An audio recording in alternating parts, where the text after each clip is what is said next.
Partai Solidaritas Indonesia atau PSI minta restu ke Presiden Joko Widodo sekaligus ayah dari Kaisang Pangarep agar putranya ini diizinkan untuk diusung. Ketika Ridwan Kamil maju sebagai Gubernur DKI Jakarta, mereka harus berdarah-darah dulu untuk mengalahkan Anies Baswedan.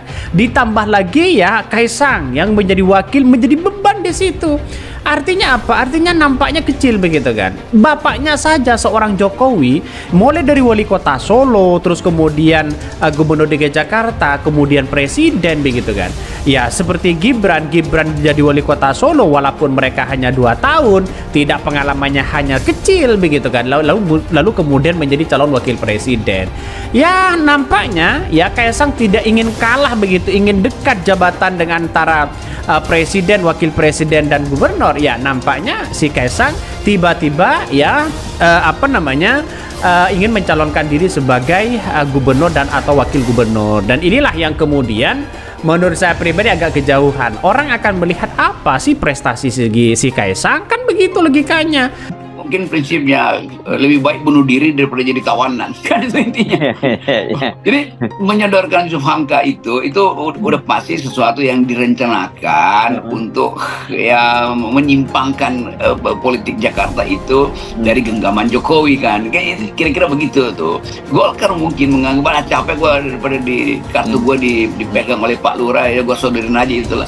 Jadi penyelesaian yang super pragmatis sebetulnya tuh. Tapi pada saat yang sama juga bagus juga artinya dimunculkan nama seseorang bahwa Golkar tidak kekurangan kader. Kan Golkar mau bilang siapapun yang kalian minta kami punya kader, termasuk Pak Yusuf Hamka diajukan di situ tuh. Dan bagi Golkar itu nggak ada soal tuh. Yang penting jangan ikuti keinginan untuk memindahkan.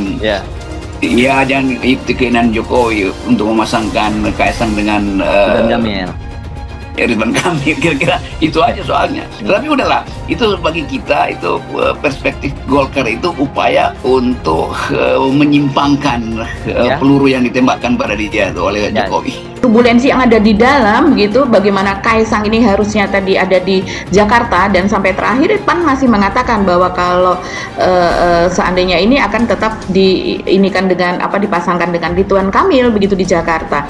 Nah, tapi dengan munculnya sudah seperti biasalah, ini sebetulnya sudah jadi modus gitu, atau sudah menjadi sudah berulang-ulang hal seperti ini, di mana sebelum orang tersebut akhirnya muncul, itu lembaga survei dulu yang munculkan, lembaga survei membentuk branding, membuat framing gitu, membentuk opini begitu. Nah ini sama seperti itu, ketika muncul lembaga survei memberikan hasil-hasil yang membuat dahi kita berkerut, apa iya begitu kan? Ya, dan ini banyak sekali dibahas di media sosial ya, mereka tertawa begitu, tidak percaya. Bahkan ada yang mengatakan seseorang biasanya terkenal karena prestasi, kalau ini karena apa prestasinya? Ada yang menjawab karena anak presiden gitu, karena berhasil menjadi ketua umum partai dalam waktu 3 hari dan sebagainya begitu ya. Jadi memang ini pola-pola lah, ini sudah pola-pola Pak Jokowi ini sepertinya berulang lagi begitu kan.